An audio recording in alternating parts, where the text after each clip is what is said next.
নমস্কার। আজকে আমার আলোচ্য বিষয় একাডেমি অফ ফাইন আর্টস। এই প্রতিষ্ঠানটি দীর্ঘদিন ধরে কলকাতা শহরে আছে। এটি শুধু কলকাতার না, সারা ভারতের গর্ব। একাডেমির প্রতিষ্ঠা হয়েছিল 1933 সনে লেডি রানু মুখার্জির ব্যবস্থাপনায় একটি ট্রাস্ট গঠন করে একাডেমি প্রতিষ্ঠা হয়। লেডি রানুকে যারা দেখেননি তারা জানবেন না যে লেডি রানু শিল্পের প্রতি তার কি অসীম সহানুভূতি ছিল। লেডি মুখার্জি রোজ 2টোর সময় আসতেন। অনেক কাজের মানুষ তিনি। একাডেমি অফ ফাইন আর্টসে রাত্রির 8টা পর্যন্ত একাডেমি বন্ধ হলে লেডির গাড়ি বেরিয়ে যেত। প্রতুলবাবু ছিলেন সেক্রেটারি, রথিন মিত্র ছিলেন আমাদের গুরুস্থানীয়, রথিন মৈত্র আসতেন গোপাল ঘোষ, গণেশ পাইন, না society of contemporary artist, Calcutta painters, এরা কখনোই একাডেমির কোনো প্রদর্শনীতে অংশগ্রহণ করতেন না। সেটা তাদের একটা দলগত নিষেধ ছিল বা একটা দলীয় কোনো মতভেদ বা মতান্তর ছিল। কিন্তু তাই বলে একাডেমিকে এরা প্রত্যাখ্যান করেননি। এই সমস্ত শিল্পীরা একাডেমিতে এক্সিবিশন দেখতে আসতেন। আর একাডেমি অফ ফাইন আর্টস প্রধানত চিত্রকর ভাস্করদের জায়গা। হ্যাঁ, প্রেক্ষাগৃহ আছে, নাট্যকর্মীরাও আসেন, নাটক হয়, মানুষ দেখে, প্রচুর দেখে। মিউজিয়াম আছে, সেখানে রবীন্দ্রনাথের দুষ্প্রাপ্য সমস্ত সংগ্রহ রয়েছে। আর একাডেমির সেন্ট্রাল গ্যালারিতে ঢুকতে গেলে, যে ওয়েস্ট গ্যালারি, পশ্চিম গ্যালারির ভেতর দিয়ে সেন্ট্রাল গ্যালারিতে ঢোকা যায়, সেন্ট্রাল গ্যালারির ডান দিকে, ডান হাতে যে ছোট জায়গাটি, সেখানে অতুল বসুর মতো বিখ্যাত পোর্ট্রেট পেন্টারের করা লেডি রানু মুখার্জির পূর্ণাঙ্গ তৈলচিত্র রয়েছে ডেসমন্ড ডয়েক, যার স্কেচ কথা বলতো, ডেসমন্ড ডয়েকের আঁকা ছবি।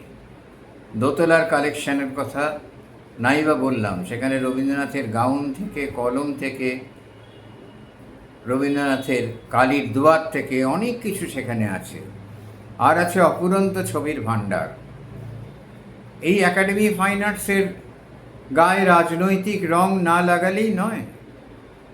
একাডেমি তো রঙেরই জায়গা।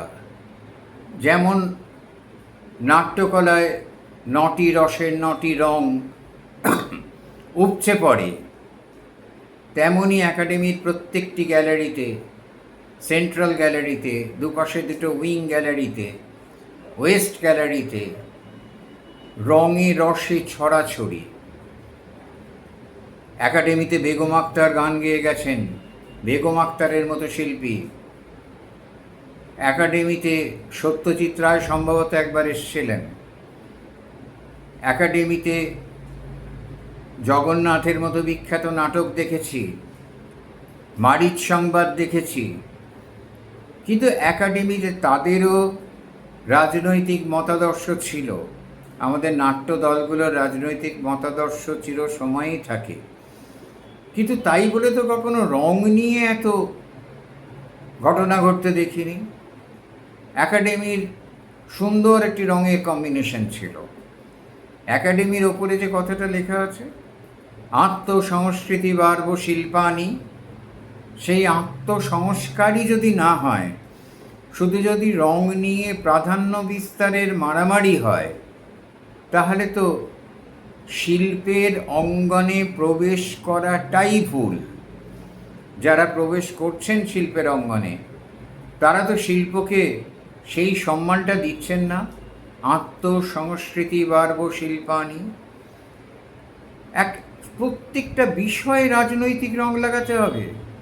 রাজনীতির রঙের বাইরে যাওয়া যাবে না।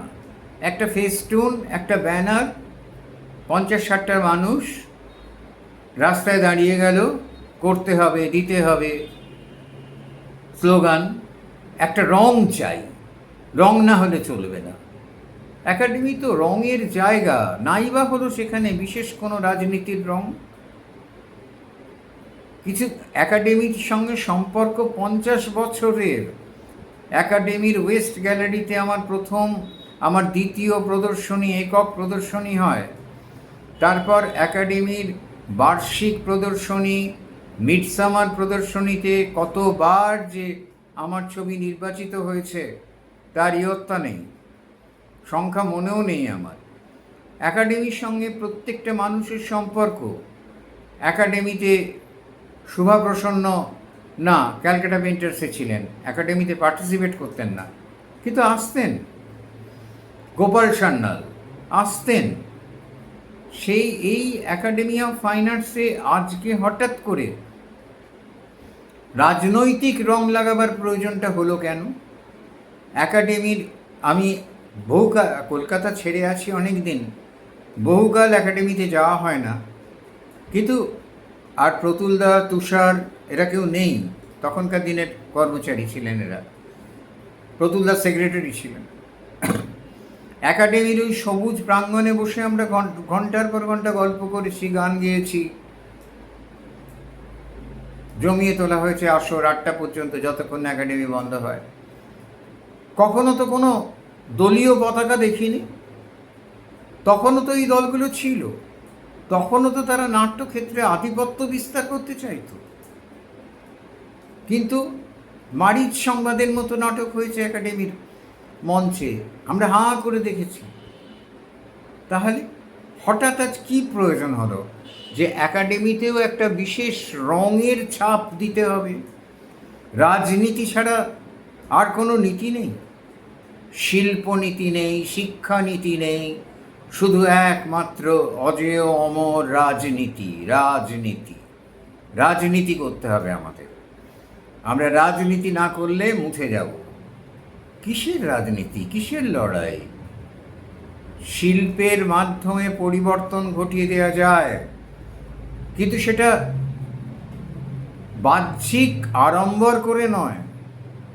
বিচার স্টোর লেখা একটি উপন্যাস আঙ্কেল টমস কেবিন নড়িয়ে দিয়েছিল কৃতদাস, আমেরিকার কৃতদাসত্বের ভিত।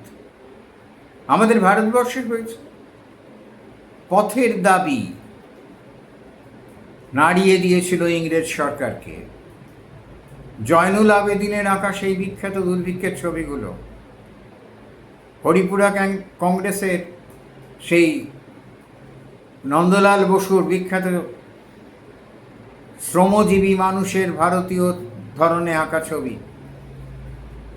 শিল্প তো পরিবর্তন আনে, কিন্তু তাই বলে কোনো বিশেষ রাজনৈতিক দল একাডেমির সবুজ প্রান্তরে পতাকা উড়িয়ে রাখবেন, আবার কোনো বিশেষ রাজনৈতিক দল সেটার প্রতিবাদ করবেন।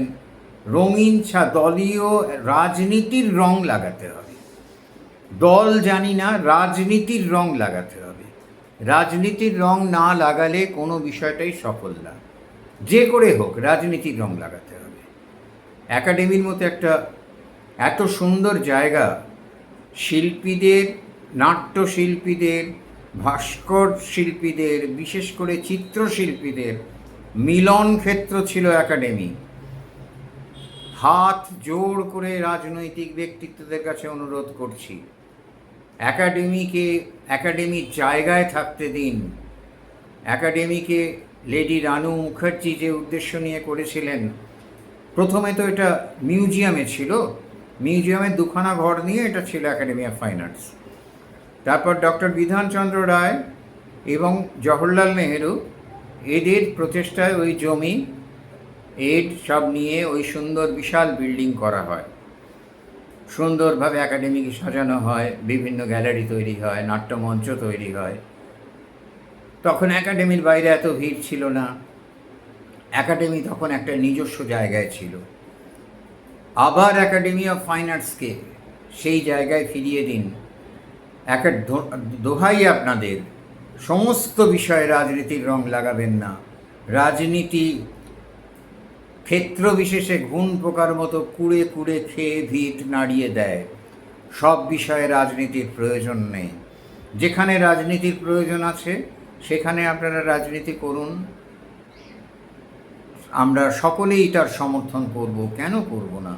কিন্তু যেখানে রাজনীতির প্রয়োজন নেই, থাক না শিল্পীদের একটা নিজস্ব জায়গা, শিল্পীদের নিজস্ব মত প্রকাশের জায়গা, কেন সেটাতে রাজনীতি আনতে হবে?